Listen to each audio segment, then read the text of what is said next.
Knife crime in the North and East London communities that we cover has been rising. Young people are losing their lives. I just wanted to ask you what reassurance you can offer our communities that knife crime is a key priority for you and your administration to tackle.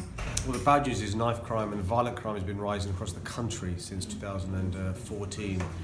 And before we published our knife crime strategy, we spoke to Londoners, grieving families, bereaved mothers. We spoke to ex-gang leaders, ex-gang members. We spoke to young Londoners. We spoke to the police, to teachers, and to other experts about their experiences about what works and what doesn't work.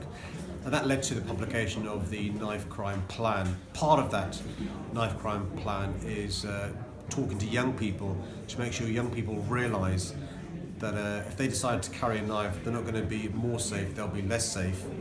But also they're potentially taking a risk with their own life. They'll not be able to fulfill their potential to be a successful musician or entrepreneur, artist, or dare I say a politician if they lose their life. And the key message from this part of the campaign is London needs you alive. London needs you alive because if we're going to fulfill our potential, you need to fulfill yours too. Could you tell us what the campaign that you're launching today is all about? It's part and package of the message we're taking. Part of it was the police using targeted stop and search and Operation Sceptre with their weapons sweeps. Part of it was working with schools to make sure they teach young people about the importance of not carrying the knife, offering schools knife wands, metal detectors, school safety officers. Today's part of it is people that young people look up to and respect, successful musicians, grime artists, poets, bloggers, talking to young people. The targeted audience is young Londoners aged between 13 and 16 about why you shouldn't carry a knife. And the key thing is if you, as a talented young person, if you as a young person with huge potential are going to fulfill your potential and be the talented adult you can be, you've got to stay alive. That means don't carry a knife. Just lastly, what change can our communities expect to see, Sadiq? That's North and East London. Are you working closely with our councils, with our police forces to get this message through at a community level, at a borough level around London?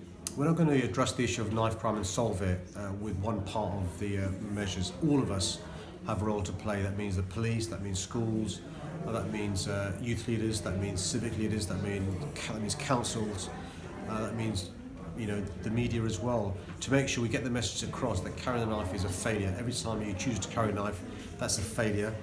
Every young person injured or who loses their life as a consequence of knife crime is a tragedy. We've got to make sure we take steps to address that. So you will see changes in the school that your son or daughter goes to.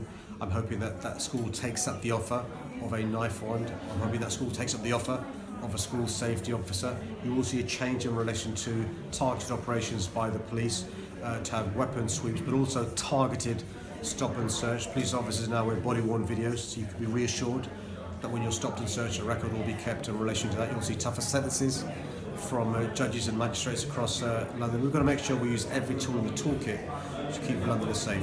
What would you like to say to 13 to 16-year-olds in our communities? London needs you alive. You are extremely talented, you've got huge potential. We're going to fulfill that if you stay alive. We need you alive.